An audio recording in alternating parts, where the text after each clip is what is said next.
ప్రార్థన కలగజేస్తారు, మధ్యలో వాక్యం కొరకు ప్రార్థన చేయమని అదే ప్రార్థన చేస్తారు, దేవుని స్తుతించమని అదే ప్రార్థన, అన్ని విధాలుగా అదే ప్రార్థన. కాబట్టి అలా ప్రార్థించకుండా ఉండాలంటే మనం ఏం చేయాలంట? ఈ జ్ఞానులకు ఉండే యొక్క గ్రహింపు మనకు ఉండాలి. నాలుగోదిగా చూసుకుంటే బంగారము, సాంబ్రాణి, బోలము ఏంటంట? ఈ మూడిటికి సాదృశ్యం ఏంటంటే విలువైనది దేవునికంట ఏం చేస్తారంట? సమర్పించారంట. జ్ఞానులు దేవునికి ఆరాధించే విధానం కూడా చూసుకుంటే ఏంటంటే బంగారము, సాంబ్రాణి, బోలము విలువైనది దేవునికి సమర్పించారు.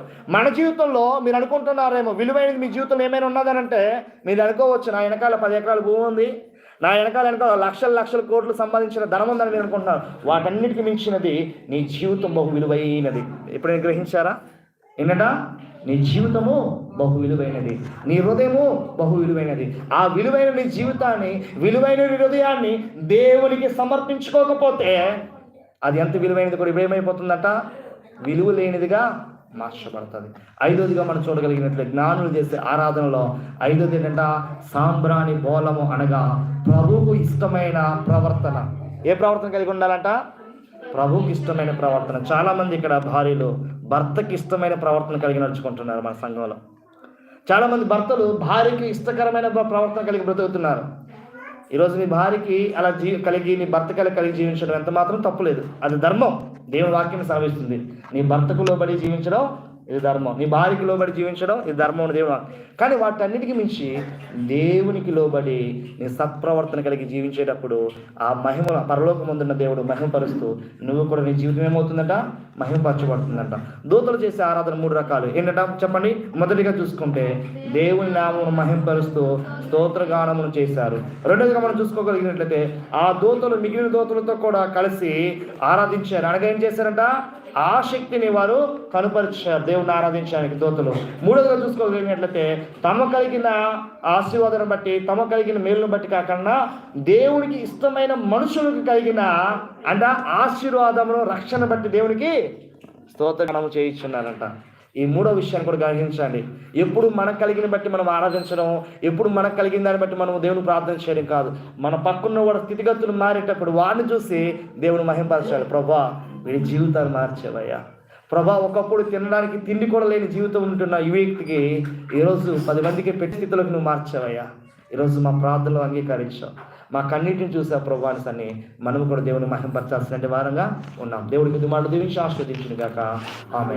చిన్న ప్రార్థన చేసుకున్న తర్వాత మనకున్న కార్యక్రమాన్ని ముందు కొనసాగించుకుందాం. ప్రార్థన.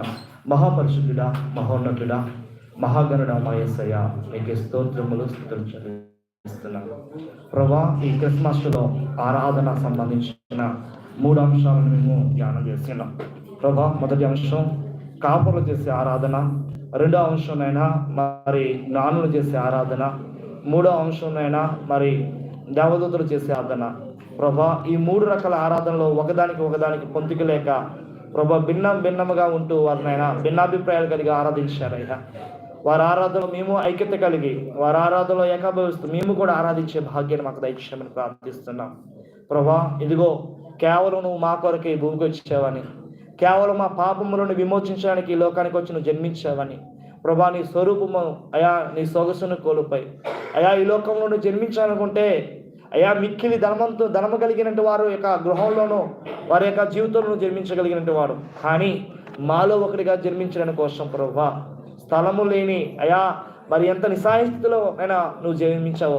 ఎందుకంటే మాలో కలిసిపోవడానికి ఒక ఉద్దేశం కలిగి ఉన్నావు ప్రభా. ఇదిగో ఈ సమయం ముందు ప్రభా విన్న వాక్యము ఇక్కడే విడిచిపెట్టకుండా ప్రభా, ఆనాటి దినాల్లో కాపర్లు విన్న వాటిని కన్న వాటిని ఏ విధంగా అయితే వారు జ్ఞాపకం చేసుకుని ప్రచురపరిచారో మేము కూడా విన్న వాటిని కన్న వాటిని మేము కూడా ప్రచురపరిచే భాగ్యాన్ని మాకు దయచేయమని ఈ చిన్న ప్రార్థన యేసుక్రీస్తు ప్రభు నామములో అతి వినయంగా సమర్పించాలి విడిచినాం తండ్రి, ఆమేన్.